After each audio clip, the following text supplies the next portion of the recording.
Well, the idea of Krishna West has some similarities to the LOF program. I mean, you're familiar with Devamrita Maharaj's LOF program, in that we present Krishna consciousness in such a way that the Western people feel comfortable with it. I mean, for example, there's many aspects, or at least external aspects, that are not eternal aspects of our movement. The devotees are very attached to, things like dhotis and other things like that, that are quite shocking for Western people.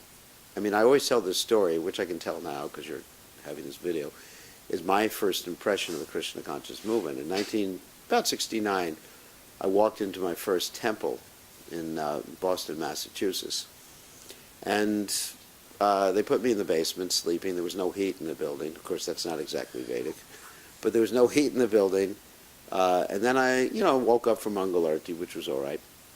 And I asked, where's the bathroom? And they said, well, the toilet is right here. And I said, well, where's the toilet seat? Because they had this Indian idea that toilets were meant to be stood on instead of sat on. And so I was shocked, how am I not going to fall into it? And then I asked, where's the toilet paper? And they said, use your hand. And I didn't even know what that meant. And so then after that, the water was cold. They said, Prabhupada said you're supposed to take a cold shower. It's good for your health. But in Boston, the cold shower meant at freezing temperature because in the middle of the winter and the devotees couldn't afford a heater. So I took a cold shower and that. And then I walked up to the temple room, freezing to death in the middle of the winter because the devotees couldn't afford heat in the building. And I saw the devotees jumping up and down in front of some figures on the altar. And as I mentioned many times before, that was like the Indiana Jones Temple of Doom movie. And not only were jumping up and down, but there were other things like men were on one side of the room, women were on the other side of the room. And from a Western perspective, that's kind of weird. From our perspective in Krishna consciousness, that's maybe not considered so weird. I mean, because there's, in one sense, we've integrated a little bit too much of modern Indian culture than we need to. I mean, ancient Indian culture is actually quite wonderful because it's based upon mutual understanding between men and women and varnashram, in which all the different varnas, they respect each other. But modern Indian culture is based on a very hierarchical understanding where if someone is younger than you, someone was initiated just before you, or if someone is a woman, you're supposed to discriminate against them. They're supposed to actually serve you and shut up. That's unfortunate that ISKCON has integrated that into their culture. So anyway, they were dancing up and down in front of the deities. They were running around in circles around a bush, bowing down to a bush, which happened to be Tulsi Devi. I found out later on, after 2 years. And then it was just like incredibly weird, and wearing bed sheets with bald heads. I mean, from a Western perspective, try to understand, if you look at us from an outsider's perspective, in many cases we look extremely weird. I mean, even if you look at the dhotis that we wear, I mean, at least the household dhotis and the brahmachari dhotis, they look to a certain extent to be adult diapers. You understand? Just the way they're tucked in and everything like that. South Indian dhotis don't look like that, but North Indian dhotis do look like that. So that's what people see. And, when I first joined, I mean, they thought I was a little gay because I was wearing a dress. People on the street accused me of that. I mean, I'm not saying there's anything wrong with that, but they just thought that. Or they thought I was weird, or people told me to get a job. And it took a lot of determination to actually join the movement, and the only thing that got me to join was meeting Prabhupada personally. Otherwise, the cultural difference was such a barrier that I really was avoiding devotees for about 2 years, from 1969 to 71. So finally, 71, I met Prabhupada, and, as soon as you meet Prabhupada, you're ready to do anything. Prabhupada says, shave your head, shave your head. Prabhupada says, cut off your leg, you'll cut off your leg. I mean, it's just like, and that was Prabhupada. I mean, it's like Jesus Christ, meeting Jesus Christ, saying it's as difficult for a rich man to go to heaven as a camel to go through an eye of a needle. and everybody was ready to drop everything to serve Jesus Christ, his original apostles.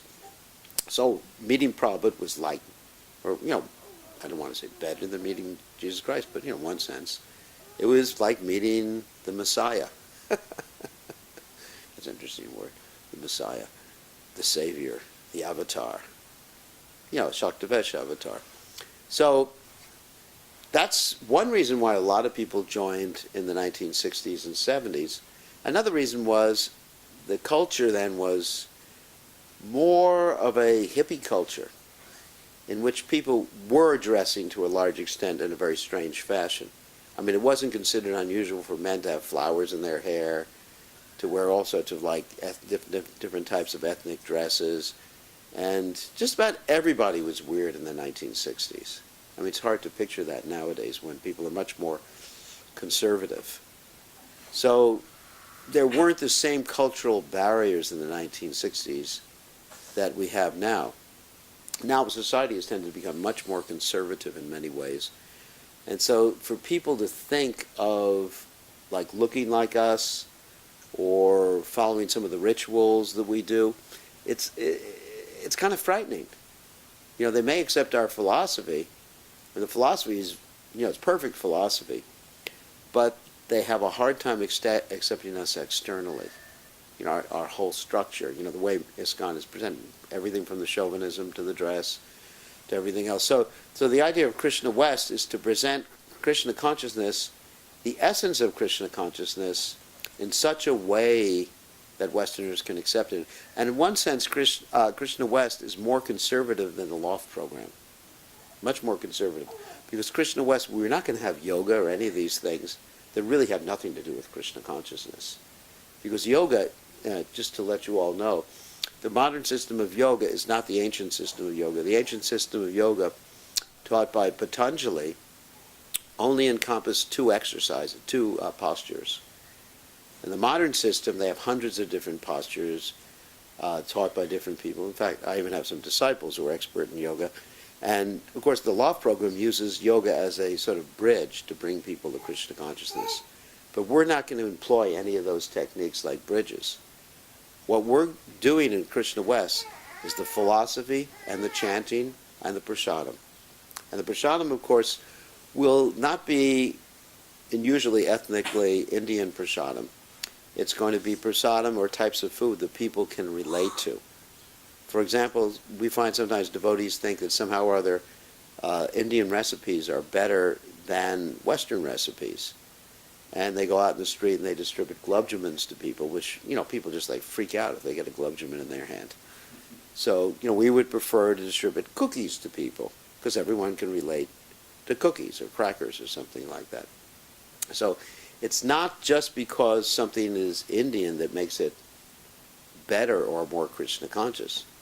Prabhupada never said, I came to America or whatever to teach people to become Indians. He came to teach people Dharma or Krishna consciousness. So, and Prabhupada, there's many letters. I mean, of course, people are arguing pro and con Krishna West. Each have their own quotes from Prabhupada that they use, if you probably read. I mean, when they say different shlokas for different folks. So if you go into Prabhupada's letters, you can prove a lot of different things, and some of them are very much opposing each other. However, Prabhupada wanted us to make the whole world Krishna conscious. And as the Vedic injunction says, palena parachiyate, you should judge something by the results.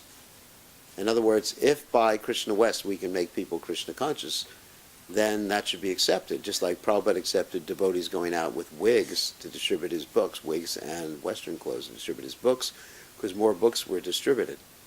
So that's the idea.